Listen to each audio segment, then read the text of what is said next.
My ex walked out on me and our two kids to work on himself after a year of emotional neglect.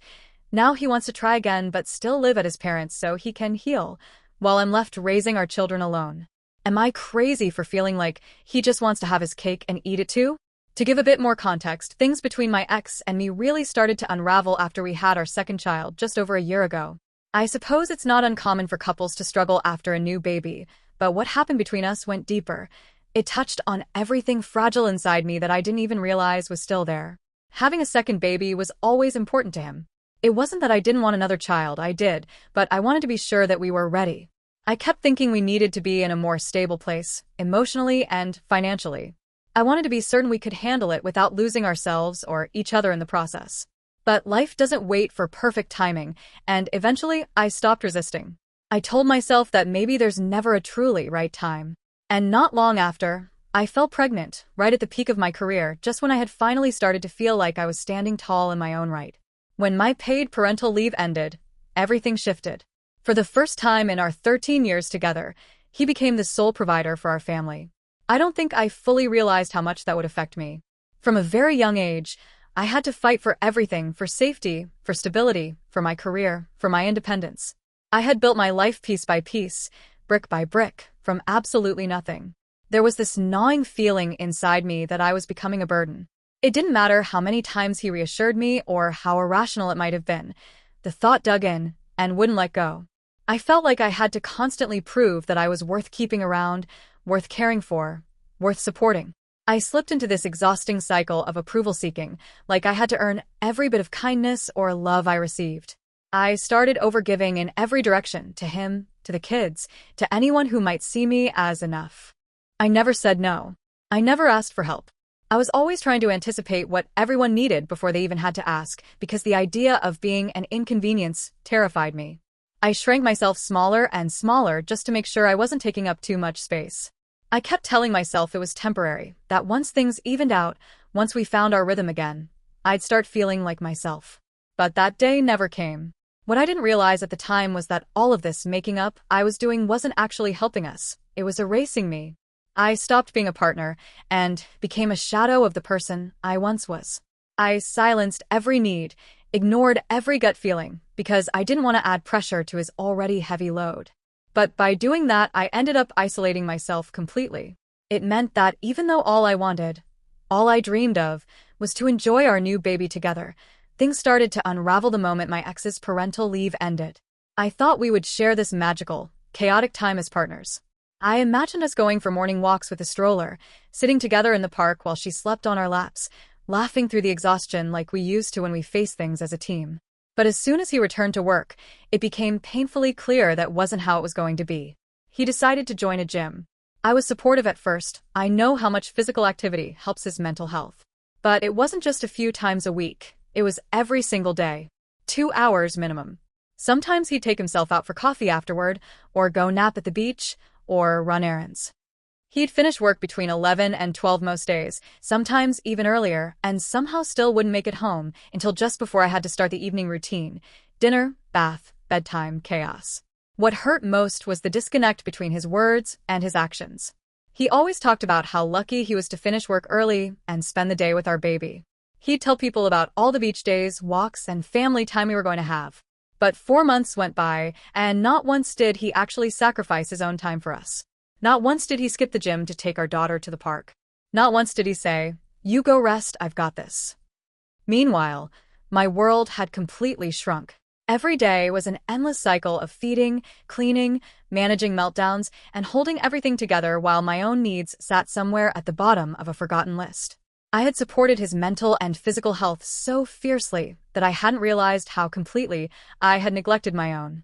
After a while, I started to feel like he was avoiding coming home.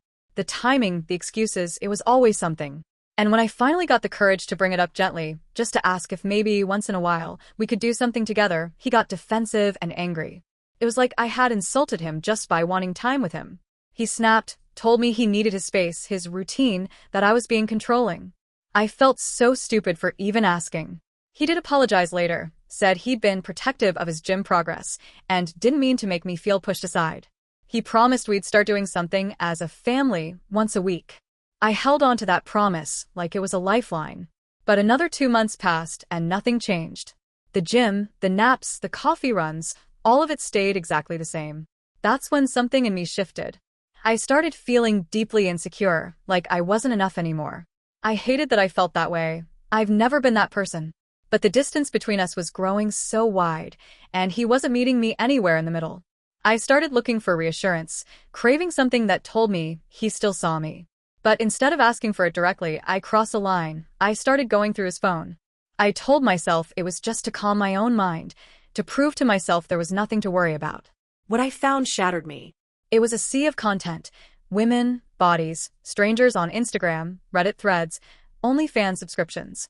Endless tabs, likes, and comments that all screamed one thing: his attention, his desire, his energy were everywhere but here. I confronted him, hoping maybe he'd reassure me, say it was meaningless, that I was still enough. Instead, he exploded. He told me to get a hobby, to go back to work, to stop acting like I had nothing better to do. He said I was suffocating him, that I didn't do enough around the house, that he was done supporting my ass. And that was the moment something inside me broke completely. I couldn't believe the words coming out of his mouth. This man who I had supported through every career pivot, who I had stood by when he was lost and uncertain, who I had once believed in so completely. Me. The woman who had built her entire life from scratch, who had never depended on anyone. All I had ever wanted was to be loved and appreciated for the ways I showed up, to be seen as a partner, not a problem. Instead, I was being treated like an inconvenience, a reminder of responsibilities he didn't want. I can't even begin to describe how much this all wore me down. It wasn't one single moment that broke me. It was the slow erosion of my confidence, my self-worth, my ability to feel safe in my own relationship. It was the endless loop of contradictions and confusion. The love followed by cruelty, the affection followed by distance, the apologies followed by the same behavior all over again. We'd fight. He'd put me down, say things that cut so deep I could barely breathe, and then somehow I'd find myself desperate for his reassurance, craving the version of him who used to hold me and tell me everything would be okay. I'd swallow my pride, ignore the hurt, tell myself that if we could just make up and have one good day together, it would mean we were still fixable. So I'd sweep everything under the rug, push down the anger, the loneliness, the humiliation, anything just to feel normal again for a little while. It became a routine, a sick, exhausting routine. And every time I told myself I wouldn't fall into it again, I did. Because when you're that broken, you'll take breadcrumbs and call it love. Somewhere in that mess, I started using sex as a kind of lifeline, the only way I could still reach him, the only time I felt like he actually saw me. I convinced myself that if I could just be what he wanted, if I could be more open, more exciting, more willing to explore every fantasy he had, then maybe he'd love me the way I needed him to. It wasn't really about desire anymore. It was about survival. It was about trying to reconnect in the only way that didn't end in a fight. The year after our second baby was born felt like living in a fog. I didn't realize it at the time, but I had developed what I now know as high-functioning postnatal depression. Outwardly, I looked like I was coping. The house was clean, the kids were cared for, I smiled when people visited, but inside, I was crumbling. Leaving the house became almost unbearable. I could count on one hand the number of times I went out on my own that entire year. And even when I did, it took everything in me just to step outside. The world felt too sharp, too loud, too judgmental. I didn't want to be seen. I didn't want anyone to look at me and see how much of myself I'd lost. By the time my leave was over and I started trying to find my footing again, the emotional damage was already done. I was fragile, functioning but barely. I was trying to rebuild the pieces of myself that had been chipped away over years of neglect and manipulation, but every small step forward seemed to trigger another argument, another blow to my confidence. Then one day, it wasn't even a big fight, just another one of those moments where he made a snide, belittling comment, and I finally snapped back. For the first time in months, maybe years, I let the sarcasm slip out of my mouth before I could stop myself. It wasn't cruel. It wasn't even loud. But it was enough. That was all it took. He looked at me with this coldness I'll never forget and said he was done. That he couldn't do it anymore. And just like that, after everything I'd sacrificed, after every wall I'd broken down to let him back in, he decided he was leaving. He packed up and went back to live at home, leaving me and our children behind. Ever since he left, it's just been me, The one who wakes up every morning before the sun rises, packs lunches, gets two little ones ready for the day, somehow manages to work, clean, cook, and keep everything afloat, while he gets to pop in and out whenever it suits him. He picks up the kids a few afternoons a week, takes them out for a play date, and then hands them back to me once I'm off work. I watch him drive away every time, back to his parents' house, back to his carefree life, and I'm left standing in the kitchen, the dishes piling up, the noise of bedtime chaos echoing through the walls, wondering how on earth this became my life. It's not that I mind being a mother. I love my kids more than I can even put into words. But there's this constant ache that comes with realizing that the person who helped create this life with me gets to live like he's single again, while I carry the full weight of responsibility on my shoulders. He gets to go to the gym, surf, see his friends, do whatever he wants, and I'm here, holding everything together with nothing left for myself. Every night, once the kids are finally asleep, I sit in the quiet and feel the exhaustion seep into my bones. Then, a few weeks ago, he started talking about us again. How he missed me, how he's been thinking about the family we built, how he wants to try again. And of course, I listened, because despite everything, I still wanted to believe him, to believe that maybe, just maybe, this time he'd see me, choose me, fight for us the way I always have. And yes, after a few emotional conversations, we ended up sleeping together. But instead, everything shifted again. Suddenly, the tone changed. He started talking about how he still needs space, how he wants to work on himself and find who he is again. He said it like some profound realization, like he was doing something noble and brave. And I just sat there, nodding like I understood, while inside I was screaming. Because how is it fair that he gets to find himself, to have the luxury of time and space and self-discovery, while I'm here drowning in responsibility? He says we both need to work on ourselves individually before we can make things work again, and I don't disagree. But when does that happen for me? When do I get to take a breath?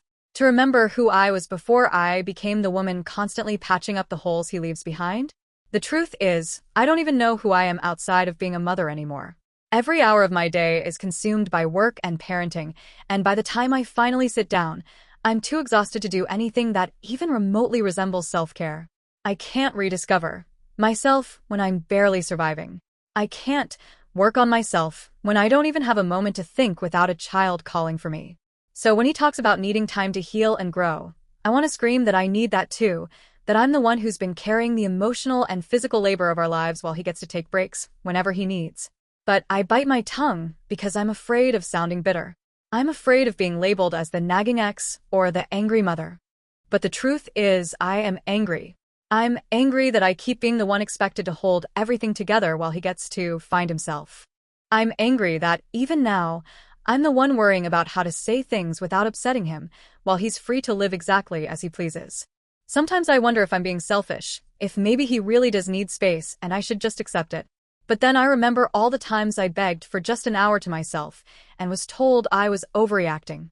All the times I put his needs above mine, because that's what love is supposed to look like. And now, once again, I'm being told to wait, to be patient, to work on myself in between school drop-offs, work deadlines, and bedtime stories. I can't shake the feeling that he wants to have his cake and eat it too, that he wants the comfort of knowing I'm still here, doing the heavy lifting, while he enjoys the freedom of rediscovering himself without consequence. And maybe the cruelest part of it all is that even after everything, a small part of me still hopes he'll come back different. That maybe one day he'll see how much I've done, how much I've endured, and realize that I was never the burden he made me feel like.